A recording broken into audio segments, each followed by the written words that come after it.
Զգացել եք, ամենուր կեղծիք է, չարություն, դավաճանություն, ամեն ինչ կարծես արհեստական է դարձել, սիրում են օնլայն, սովորում հեռակա,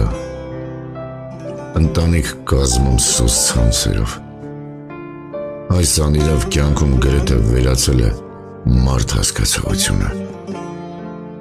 մարդիկ ամենուր շահ են ման գալիս, ուրանալով տարիների ստեղծածը, ուրանում են ընկերությունը, սերը, ընտանիքը, մաքուր անշահախնդիր ընկերությունը, սրբությունը, մեզանից յուրաքանչյուրն պետք է ունեն այնպիսի ընկեր, որ ամեն անգամ սխալվելիս բռնի ձեռքդ ու քո հետ անցնի կյանքի ճիշտ ուղին, բոլորս էլ կարող ենք սխալվել, կարող ենք տրվել զայրույթին, վիրավորվել, նեղանալ մեկս մյուսից, բայց պետք է ներել միմյանց ու ամեն վեճից հետո գտնել իրար ավելի մոտ գտնվելու ուղին, նույնն էլ դավաճանության հարցում է, չգիտես ինչու, դավաճանում են սիրող զույգերը, չէ որ սերն ամենամաքուրն ու վեհ զգացմունքն է, ու ցավալի է, որ մարդիկ սիրահարվում են դեմքի ու մարմնին, կամ էլ խոսքով ասված սիրված լինելու գաղափարին, մի ցավեցրեք մարդկանց,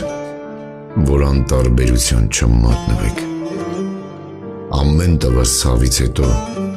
սպի է առաջանում մեր հոգում, ու գուցե կպնելուց առաջվա պես չարունահոսի, բայց կմեղքը տա ցավից, պետք է մարդու հոգին և վերաբերմունքն ավելի թանկ գնահատել, քան թվացյալ արտաքինը, ընտանիքն Աստծո կողմից ստեղծված մի անկյուն է, որտեղ պետք է հարգված լինի կին և տղամարդ փոխհարաբերությունները, բայց ամեն բան փոխվել է, մի մոռացեք, ընտանիք լինելն կարևոր չէ, որ լինի օրինակցական կապ,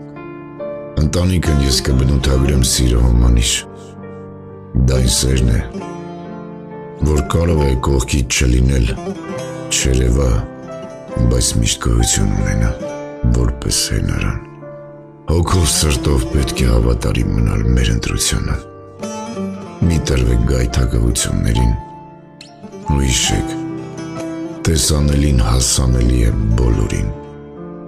այնպես որ պահպանեք ձեր